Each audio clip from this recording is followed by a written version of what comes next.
Hero extreme 160R এই বাইকটা অনেকেই ইউজ করতেছেন, কিনছেন। এর ভিতরে একটা গ্রুপ অফ পিপল আছেন যাদের অভিযোগ, ভাই আমি মাইলেজ ভালো পাইতেছি না, আমার ইঞ্জিনটা হিট হইতেছে। মাইলেজ ভালো পাওয়ার জন্য আমি কি করতে পারি? আপনাদের জন্য আমার এই ভিডিওটা। এখানে আমি 5টা টিপস শেয়ার করব। এই 5টা টিপস যদি আপনি ঠিকঠাক মতো ফলো করেন, আশা করা যায় আপনি খুব ভালো মাইলেজ পাবেন ইনশাআল্লাহ। প্রথম যে টিপসটা আমি বলবো সেটা হলো আপনার এয়ার ফিল্টার। আপনার বাইক যদি আপনি যদি এই ধরনের এরিয়াতে বাইক চালিয়ে থাকেন যেখানে অনেক ধুলাবালি রাস্তায় এবং ভালো মানের ধুলাবালি, কনস্ট্রাকশনে কাজ চলছে, এরকমও এরিয়া আছে, যদি এরকম হয়ে থাকে তাহলে অবশ্যই এয়ার ফিল্টারটা খুব ভালো মতো ক্লিন করে নেবেন। যখনই একটু সুযোগ পাবেন একটু দেখবেন, চেক করে যে এয়ার ফিল্টারের কী অবস্থা। যদি এয়ার ফিল্টারটা নোংরা থাকে ক্লিন করে নেবেন। এবং 5000 কিলোমিটার বা 4000 প্লাস হইলে, যেমন আমার এরিয়াতে কনস্ট্রাকশনে কাজ চলার কারণে আমি 5000-এ এয়ার ফিল্টারটা চেঞ্জ করছি। আচ্ছা, 5000 এয়ার ফিল্টার চেঞ্জ করার পরে এখন আবার 5000 হয়ে যাচ্ছে, আমি হয়তো আর 100 কিলোমিটার চালাইতে পারি আমার এই এয়ার ফিল্টারটা, আমি আবার চেঞ্জ করব।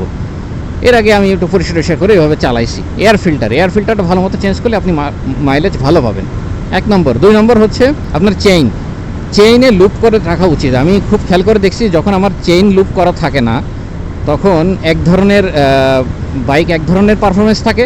আবার যখন আমি ঠিকঠাক মতো চেইন লুপ করে থাকি, চেইন লুব্রিকেন্ট বলতে যে অয়েল, কি অয়েল বলে এটাকে, মানে লুব্রিকেন্টই ধরেন আর কি, এটা ভালো মতো ইউজ করি তখন খুব সুন্দর স্মুথ পারফরমেন্স, আরামে বাইক চলতে থাকে।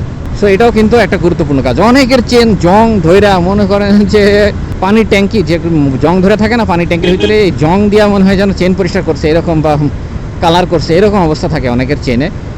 সো চেন এরকম করে রাখা যাবে না, চেনটা ভিজিয়ে রাখতে হবে লুব্রিকেন্ট দিয়ে। অবশ্য চেইন লুব ইউজ করবেন, পোড়া মোবিল দিয়ে না কিন্তু। ওরে নবাব দাদা দেখো সোজাভাবে যাইতেছে, ও না ঠিকই তো আছে, বামে ছাগল ছিল। পোড়া মোবিল ইউজ করবেন। আবার ইঞ্জিন অয়েল ইউজ করবেন চেনে, না এটা করবেন না, চেনের জন্য আলাদা লুব, চেনের জন্য লুব যেটা আছে ওইটা ইউজ করবেন, তাহলে আপনার চেইন ভালো থাকবে। আপনার স্পকেট যেটা চেন স্পকেট, এটা ক্ষয়ে যাওয়ার সম্ভাবনা কম থাকবে, ভালো মতো চালাতে পারবেন। থার্ড ওয়ান হচ্ছে ইঞ্জিন অয়েল। থার্ড ওয়ান যেটা, এটা এখন বলবো যে ইঞ্জিন অয়েলটা একটু দেখে শুনে দোকানে যে ভাই ইঞ্জিন অয়েল চেঞ্জ করে দেন তো, এখন দোকানদার চিন্তা করবে যে শালা কোনটা বেচা কিনা হইতেছে না, ওইটা মাইরা দিব। এই ব্যাপারে একটু সাবধান। ইঞ্জিন অয়েলটা বাইক যেহেতু যদি নতুন হন তাহলে এটা সমস্যাটা বেশি হয়। যারা বাইক অনেকদিন চালিয়ে ফেলছেন, মোটামুটি জ্ঞান ধারণা আছে যে আপনার কোন গ্রেডের ইঞ্জিন অয়েল লাগে, তারা হয়তো এটা ভুলটা কম করেন। তারপর এর ভিতরে অনেকেই করেন, অনেক দিন ধরে বাইক চালাচ্ছেন, অত দেখা দেখি নাই, দোকানদারের সাথে সম্পর্ক আছে ভালো, ভাই দে তো, ভাই দিয়া দেয়, ব্যাস ক্লিয়ার, এটা করে থাকে। তবে এটা করবেন না। আপনার এই গাড়ির ইঞ্জিন হচ্ছে 1030, আপনারটা হইতে পারে 1040, আর একটা হইতে পারে 2040, এরকম আর কি।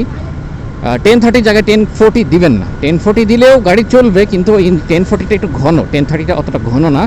আপনার ঘন হইতে, পাতলা হইতে একটু সময় লাগবে। এক্ষেত্রে ইঞ্জিনেরও অনেক সময় সমস্যা হইতে পারে যদি আপনি 60-এর উপরে প্রায় 60-এর উপরে চালানোর আপনার অভ্যাস থাকে। 60-এর উপরে চালাইলেই 1040 দিলে সেটা অনেক নড়াচড়া করে, অনেক কাঁপাকাঁপি করে। আচ্ছা, ইঞ্জিন অয়েল যেটা বলতেছিলাম, ধরেন আপনি এটার ব্রেকিং পিরিয়ড মানবেন 1.5 থেকে 2000।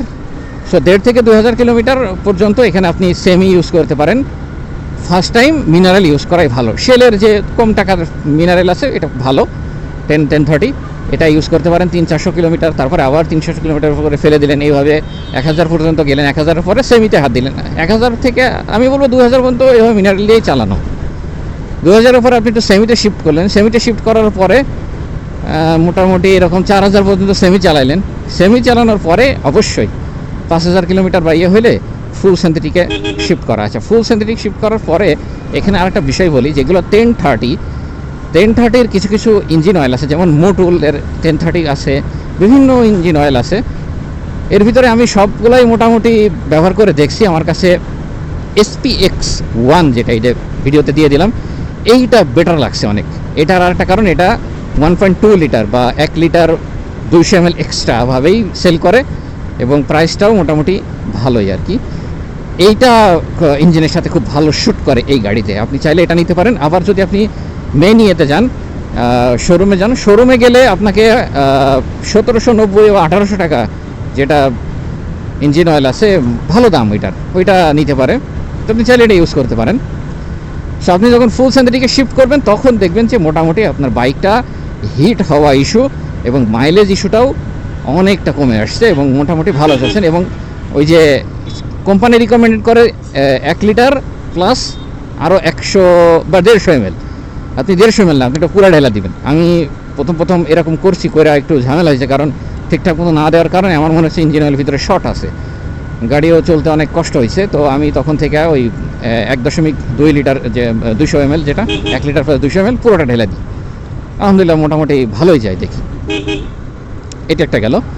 আচ্ছা, এবার হলো আর বাকি যে দুইটা বলছিলাম, ফোর্থ এবং ফিফথ, এটা বাইক রাইডিং স্টাইলের উপরে নির্ভর করবে আপনি কতটুকু ভালো মাইলেজ পান। আপনার যদি অভ্যাস থাকে যে মাঝে মধ্যে কিছু একটা হইলে, ধরেন যাইতেছি, কথার কথা এই যে আপনাকে দেখাই একটু, ধরেন যাইতেছি, এবার হঠাৎ করে এই যে সামনে বাইক পড়লো, আপনি এই যে ক্লাচ চেপে ধরা যে বিষয়টা, ক্লাচ চেপে ধরে ব্রেক করা দরকার নেই, ক্লাচ চেপে ধরবেন, আপনি জাস্ট ব্রেক এভাবে ব্রেক করে দিবেন, ব্রেক করে গাড়ি জায়গায় দাঁড়াবে না ইনশাআল্লাহ। কিন্তু আপনি এই আপনার যে ব্রেক করার যে বদভ্যাস এবং হঠাৎ করে অ্যাক্সিডেন্টের সময় যে এই ক্লাচ চাপা ধরার যে বদভ্যাসটা, এইটা আপনার থেকে আস্তে আস্তে দূর হয়ে যাবে। এবং ক্লাচ যত চাপবেন আপনার ইঞ্জিনের তেল খাওয়ার যে বিষয়টা বা মাইলেজ কমানোর যে কমে যাওয়ার যে বিষয়টা, ওইটা থেকে আস্তে আস্তে আপনি পরিত্রাণ পাইতে থাকবেন। অতএব আপনি মানে এই ক্লাসের উপরে হাতই দেবেন না, ক্লাসের উপরে হাত দেওয়ারই দরকার না, আপনি এইভাবে ধরে থাকবেন। আপনার ইমার্জেন্সি মুহূর্তে আপনি ব্রেক করেন এইভাবে, এই দেখেন ব্রেক করেন, কোনো সমস্যা না, ব্রেক করে যাইতে থাকেন, কোনো সমস্যা না। আপনার গাড়ি দাঁড়ায় যাক, বন্ধ হয়ে দাঁড়া যাক, তাও সমস্যা না। অতএব এটা রাইডিং স্টাইল। আর পঞ্চম যে বিষয়টা নিয়ে আমি আলোচনা করবো এখন, মুসরামুসরি করা, হুদায় মুসরামুসরি বলতে এই যে গিয়ার এই জন্য মুসরামুসরি করে না অনেকে, হুদায় মানে কোনো যাইতেছে ভাই যাও, ভালো কথা, কিন্তু এই মুসরামুসরি করার কি দরকার? যাইতেছে নর্মালি রাইড করে চলে যাও, কোনো সমস্যা নাই তো। অনেকে আছে ইচ্ছাকৃতভাবে এরকম করে টান দিয়ে মনে করেন গিয়ার উঠাই, জোরে জোরে গিয়ার দেয়। এই গিয়ার দিলে বা এরকম গিয়ার দেনেওয়ালা মানুষের হাতে যদি বাইকটা পড়ে যায়, তাহলে আপনার মাইলেজ কমে যেতে পারে। এই কটা, আরও কিছু কারণ আছে, ভিডিও বড় হয়ে যাচ্ছে, এই জন্য আজকে আর শেয়ার করলাম না তেমন একটা। তবে এই কটা যদি আপনি ঠিকঠাক মতো ফলো করেন, ইনশাআল্লাহ আপনি মাইলেজ ভালো পাবেন। সো এই ভিডিওটা আজকের মতো, ইনশাআল্লাহ সামনে আরও এরকম গুরুত্বপূর্ণ কিছু ভিডিও করা হইতেছে না অন্য কারণে। আর কোন বিষয়ে আপনি জানতে চান এই গাড়ির ব্যাপারে বা এই বাইকটার ব্যাপারে, কোন বিষয়টা আপনার জানার দরকার, আপনি কিনবেন মনে করতেছেন বা কিছু একটা, চাইলে কমেন্ট বক্সে কমেন্ট করেন, ইনশাআল্লাহ সেই বিষয়ে ভিডিও নিয়ে আসবো। এ পর্যন্তই, আসসালামু আলাইকুম ওয়া রাহমাতুল্লাহ।